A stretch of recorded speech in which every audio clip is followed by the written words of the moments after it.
السلام علیکم دوستو، آج ہم آپ کو بتائیں گے اللہ والی شہزادی۔ مروی ہے کہ ایک عورت بنی اسرائیل میں بڑی عابدہ تھی اور ان کے بادشاہ کی لڑکی تھی۔ ایک شاہزادہ نے اس سے منگنی کی درخواست کی۔ اس نے اس سے نکاح کرنے سے انکار کیا۔ پھر اپنی ایک لونڈی سے کہا کہ میرے واسطے ایک عابد، زاہد، نیک آدمی تلاش کر جو فقیر ہو۔ وہ لونڈی گئی، اسے ایک فقیر عابد زاہد ملا، اسے لے آئی۔ اس سے پوچھا کہ اگر تم مجھ سے نکاح کرنا چاہو تو میں تمہارے ساتھ قاضی کے یہاں چلوں تاکہ نکاح کر دے۔ اس فقیر نے منظور کیا اور نکاح ہو گیا۔ پھر اس سے کہا مجھے اپنے گھر لے چل۔ اس نے کہا واللہ اس کمبل کی سوا کوئی چیز میری ملکیت نہیں، اس کو رات کے وقت اوڑھتا ہوں اور دن میں پہنتا ہوں۔ اس نے کہا میں تیری اس حالت پر راضی ہوں۔ چنانچہ وہ فقیر اس کو اپنے گھر لے گیا۔ وہ دن بھر محنت کرتا تھا اور رات کو اتنا پیدا کر لیتا تھا جس سے افطار ہو جائے۔ وہ دن کو نہیں کھاتی تھی بلکہ روزہ رکھتی تھی۔ جب ان کے پاس کوئی چیز لاتے تو افطار کرتی تھی اور ہر حال میں اللہ کا شکر ادا کرتی تھی اور کہتی تھی اب میں عبادت کے واسطے فارغ ہوں۔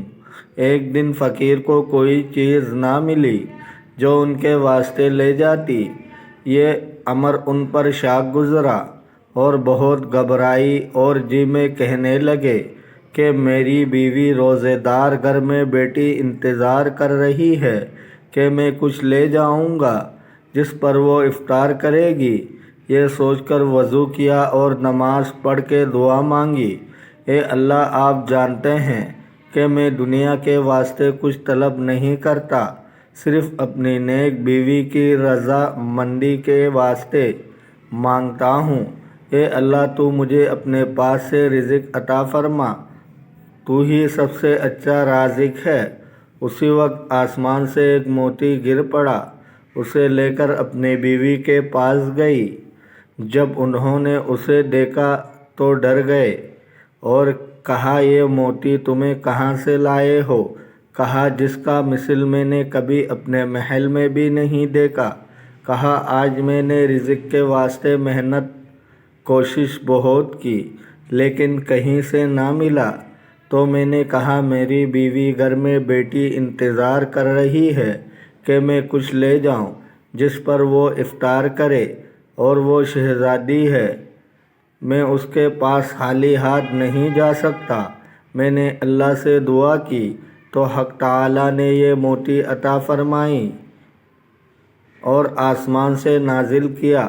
کہا اس جگہ جہاں تم اللہ سے دعا کی تھی اور اس سے گریہ وزاری سے دعا کرو اور کہو کہ اے اللہ، اے میرے مالک، اے میری مولا، اگر یہ شے تو نے ہمیں دنیا میں روزی کر کے اتاری ہے تو اس میں ہمیں برکت دے، اور اگر ہماری آخرت کی ذخیرہ میں سے عطا فرمائی ہے تو اسے اٹھا لے۔ اس شخص نے ایسا ہی کیا تو موتی اٹھا لیا گیا۔ فقیر نے واپس آ کر اس کو اٹھا لیے جانے کا قصہ بیان کیا تو کہا شکر ہے اس اللہ کا جس نے ہمیں وہ ذخیرہ دکھا دیا جو ہمارے واسطے آخرت میں جمع کیا گیا ہے۔ پھر کہا میں اس دنیائے فانی کی کسی شے پر قادر ہونے کی پرواہ نہیں کرتی اور اللہ کا شکر ادا کرنے لگی، رضی اللہ تعالی عنہا۔ دوستو، اگر آپ کو ویڈیو اچھی لگی ہے تو لائک کریں، شیئر کریں، چینل کو سبسکرائب کریں۔ اپنا بہت سارا خیال رکھیے گا۔ ملتے ہیں اگلے ویڈیو میں۔ اللہ حافظ۔